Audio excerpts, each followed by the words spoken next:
तीसरी जंग अजीम को अपने मुंह पर थप्पड़ खाकर रोकने वाले विंग कमांडर अभिनंदन और मेजर अदनान समी की तरफ से इनको इनको और इनको दौर फेटे मुंह। ऑडियंस, आज हमारे स्टूडियो में एक उस्ताद तशरीफ लाए हैं। इनका कहना है कि टीचिंग बड़ी थैंकलेस जॉब है। इंटरव्यू का आगाज इसी सवाल से करते हैं, आखिर आपको इज्जत व वकार चाहिए क्यों? क्या आप तनख्वाह नहीं लेते? तो फौजी क्या रोटी लेते हैं जो वो हर वक्त यही राग अलापते हैं? ये फौज कहाँ से बीच में आ गई? यही तो मसला है, फौज हर जगह बीच में आ जाती है। शहजादे, कहाँ से उठा लाया इसे? क्या कह रहा है ये? अबे मरवाएगा क्या सबको? नहीं, ऐसी कोई बात नहीं होगी सर, प्लीज। बात क्यों नहीं होगी? अगर फौज बीच में ना आती तो ये सियासतदान तो मुल्क को कब का बेचकर खा चुके होते। वाह, मान गए मास्टर जी, क्या उस्तादी दिखाई है, क्या कमाल कवर किया आपने। भाई ये सब बच्चों से सीखा है, आजकल के बच्चे बड़े चालाक हो गए हैं। जी वो तो परवीन शाकर के दौर में ही हो गए थे, जब ही तो उन्होंने कहा था कि जुगनू को दिन की रोशनी में परखने की जिद करें, बच्चे हमारे अहद के चालाक हो गए। ये जुगनू वुगनू तो कुछ भी नहीं। अभी कल ही एक बच्चा बिस्कुट का पैकेट मेरे पास लाया और कहने लगा कि मास्टर जी देखें, इस पे एक्सपायरी डेट तो दिसंबर की लिखी है, लेकिन ये तो अभी 2 मिनट में ही खत्म हो गया। आप बड़े हरफन मौला लग रहे हैं। हाँ भाई, जब एक उस्ताद बैक वक्त 5 क्लासें पढ़ाएगा तो हरफन मौला तो बनेगा ही ना। अगर बच्चे इतने ही समझदार हैं तो फिर आप उन्हें कंट्रोल कैसे करते हैं? उस्ताद आखिर उस्ताद होता है।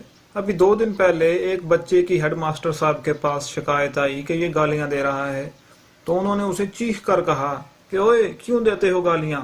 मैं जो देता हूँ तुम मेरी बराबरी कर रहे हो। बच्चा बेचारा चुप। अगर आप इतने ही एक्सपर्ट हैं तो मुल्क की मईशत को बेहतर करने का कोई फार्मूला ही बता दें। भाई अगरचे ये सवाल तुमने आउट ऑफ कोर्स पूछा है, लेकिन क्या याद करोगे? सादा सा 2 नुकाती फार्मूला है। अव्वल तो मुल्क को डिफाल्टर डिक्लेयर कर दो, और दोम सिर्फ मुल्क की मसनूआत ही इस्तेमाल करो। तुम्हें किसी IMF शेफ की जरूरत नहीं पड़ेगी। वाह, क्या गजब का टोटका लेके फिर रहे हैं आप। ये बात आप असद उमर साहब को क्यों नहीं बताते? क्या फायदा, उन्होंने कौन सा अमल करना है? वो बड़े लोग हैं, अभी कल ही कह रहे थे कि डॉलर सिर्फ इस वजह से ऊपर जा रहा है कि एक दिन सब ने ऊपर चले जाना है। और रुपया कब ऊपर जाएगा ये नहीं बताया उन्होंने? बताया ना, कहते हैं कि जब जब PSL में टॉस होता है रुपया ऊपर जाता है। पाकिस्तान इंडिया में ये जो जंग की बातें हो रही हैं, इस पर आप किसके साथ हैं? मैं तो विंग कमांडर अभिनंदन और मेजर अदनान समी के साथ हूँ। दोनों ने जान पर खेल कर जंग रोकी है। क्या यानी आप भी? मैं ही क्या भाई, पूरी दुनिया इनकी एहसानमंद रहेगी। अच्छा, आप इतने अरसे से टीचिंग से वाबस्ता हैं, आखिर इस सफेद हाथी को कैसे सुधारा जा सकता है? हाँ, इसका हल भी 2 नुकाती फार्मूला ही है। वो क्या?